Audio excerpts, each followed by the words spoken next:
مکہ میں نبی صلی اللہ علیہ وسلم نے سب سے بنیادی طور پر جو کام شروع کیا وہ توحید کی دعوت تھی. یہ بات سمجھ لیجئے کہ جس ہندوستان میں ہم رہتے ہیں، بابری مسجد کے سلسلے میں ایک فیصلہ ہوا، مسلمان بہت نالاں ہیں، مسلمان بہت افسردہ ہیں، مسلمان ہر جگہ مایوسی کی بات کر رہے ہیں.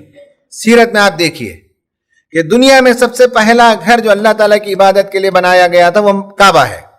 ان اول بیت اُذِّیَ للناس للذی ببکۃ مبارکہ، یہ توحید کا مرکز تھا. لیکن رسول اللہ جب دعوت لے کر آئے تو وہ مندر تھا، 360 بت رکھے ہوئے تھے اندر اور باہر.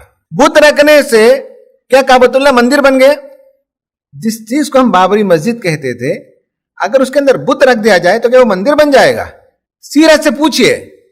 اور رسول اللہ نے ایک دن بھی یہ دعوت نہیں اٹھائی کہ کعبۃ اللہ کو بتوں سے صاف کیا جائے، کعبۃ اللہ کو واپس لوٹایا جائے. آپ نے ایک دن بھی اس پر کام نہیں کیا. اور سے دیکھیے اللہ تعالیٰ کا اسکیل ہمارا اسکیل میں بہت فرق ہے. یہ میں بتاتا ہوں لوگوں کو، اس کو سمجھنے کی ضرورت ہے کہ آپ نے موضوع ہی نہیں بنایا کہ کیسے توحید کے مرکز کو لوگوں نے اس میں بت رکھ دیا. چاہتے تو جذباتی نعرہ اٹھا سکتے اور کام آسان ہے. یاد رکھیے، جب بھی آپ کسی کے خلاف دشمنی کھڑا کریں گے آپ کی دعوت پھیلے گی. جب آپ پازیٹیو بات کریں گے، محبت کی بات کریں گے، امن کی بات کریں گے تو آپ کے ساتھ جمنے والے کم ہوں گے. آپ کسی کے خلاف نعرہ اٹھائیے. ایک مسلک والا دوسرے مسلک کے خلاف نعرہ اٹھاتا ہے تو لوگ جمع ہو جاتے ہیں. ایک مذہب والا دوسرے مذہب کے خلاف آواز اٹھائے تو جمع ہو جاتے ہیں. رسول اللہ چاہتے تو کر سکتے تھے. آپ نے یہ آواز نہیں اٹھائی. آپ نے اسے نہیں کہا کہ سب اس کو پاک کرو. آپ نے روٹ کاز پر، اس کی جڑ پر حملہ کیا کہ یہ اصل میں جن چیزوں کی عبادت کرتے ہیں ان کی کوئی حیثیت نہیں ہے. ان ہی الا اسماء سمیتموها انتم وآباؤکم، یہ تو کچھ نام ہے جو تم نے رکھ لیے ہیں. آپ نے اصل جڑ پر کلہاڑی چلائی اور شرک کے خلاف آپ نے آواز کو اٹھایا، توحید کی دعوت دی. کبھی آپ نے اس کو موضوع نہیں بنایا اور مسلسل یہ کام کرتے رہے یہاں تک کہ لوگوں کے من میں یہ کوشچن اٹھنے لگا کہ یہ خدا ہو سکتے ہیں کیا؟ یہ ہمارے دلدر پار کر سکتے ہیں؟ یہ ہماری سنوائی کر سکتے ہیں؟ یہ ہمیں کچھ نفع پہنچا سکتے ہیں؟ کیا ہمیں یہ کچھ نقصان پہنچا سکتے ہیں؟ لوگوں کو رسول صلی اللہ علیہ وسلم نے سوچنے پر مجبور کیا.